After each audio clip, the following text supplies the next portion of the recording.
हरियाणा में विधानसभा चुनाव नजदीक है। ऐसे में अब सरकारों में हलचल मची हुई है कि इस बार सीएम चेहरा कौन होगा, कांग्रेस पार्टी की तरफ से भी और भारतीय जनता पार्टी की तरफ से। लेकिन कांग्रेस की तरफ से एक बड़ी खबर निकलकर सामने आई। जी हां, आपको बताएं, कुमारी सैलजा ने कहा है कि इनेलो, बसपा और जसपा से कोई खतरा नहीं है, पूर्ण बहुमत की सरकार बनेगी। आपको बताएं, कांग्रेस महासचिव कुमारी सैलजा ने हरियाणा में आम आदमी पार्टी के साथ गठबंधन की संभावना से साफ इनकार करते हुए कहा कि पार्टी अपने दम पर विधानसभा चुनाव लड़ेगी और पूर्ण बहुमत की सरकार भी बनाएगी। उन्होंने कहा कि कांग्रेस आमतौर पर जहां विपक्ष में होती है, वहां मुख्यमंत्री का चेहरा घोषित नहीं करती है। उन्होंने कहा, यही कारण है कि अभी सीएम चेहरे पर किसी भी तरीके की कोई घोषणा नहीं हुई और कोई मोहर नहीं लगी है। पार्टी हरियाणा में भी किसी को सीएम का चेहरा नहीं बनाने जा रही। कुमारी सैलजा ने यह भी दावा किया है कि चुनाव में कांग्रेस को इंडियन नेशनल लोक दल यानी इनेलो और बहुजन समाज पार्टी बसपा के गठबंधन के अलावा जननायक जनता पार्टी यानी जसपा से कोई खतरा नहीं है। जसपा अपनी जमीन खो चुकी है। वहीं लोकसभा चुनाव में इनेलो का जो प्रदर्शन था वो भी कहीं ना कहीं ना के बराबर था। बसपा भी अपना आधार खो चुकी है। नतीजे आएंगे तो पता चल जाएगा कि यह गठबंधन बेअसर है। वहीं भाजपा के बारे में सैलजा ने कहा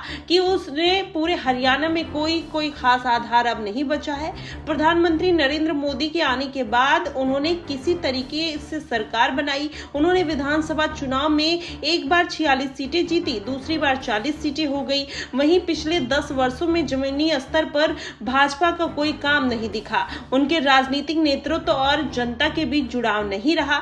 इस चुनाव में आपके साथ गठबंधन की संभावना पर भी उन्होंने कहा कि अगर ये गठबंधन होता है तो कहीं ना कहीं हमारी पार्टी के लिए अच्छा नहीं होगा और इसलिए हमने साथ में तय किया है कि अगर राज्य स्तर पर गठबंधन को लेकर अलग से तय करना होगा तो किया जाएगा। पहले आम आदमी पार्टी ने कहा कि वह विधानसभा चुनाव में गठबंधन नहीं करेंगे। सैलजा ने कहा कि उनका कहना था और मेरा मानना है कि कांग्रेस खुद मजबूत है और उसे अपने दम पर चुनाव लड़ना चाहिए। गौरतलब है कि हरियाणा में पूर्व मुख्यमंत्री भूपेंद्र सिंह हुड्डा भी आपके साथ गठबंधन की संभावनाओं को सिरे से खारिज कर चुके हैं। ऐसे में अब कहीं ना कहीं अगर ये सब अटकलें निकल कर सामने आ रही हैं तो भारतीय जनता पार्टी की मुश्किलें बढ़ती हुई नजर आ रही हैं। लेकिन अगर सर्वे की बात की जाए तो जिस तरीके से नायब सिंह सैनी का क्रेज अभी भी हरियाणा में देखने को मिल रहा है, इससे माना ही जा रहा है कि भारतीय जनता पार्टी एक बार फिर से कमबैक कर सकती है, क्योंकि 40% वोट जो है वो नायब सैनी के खाते में आए हैं। वहीं 20% वोट जो है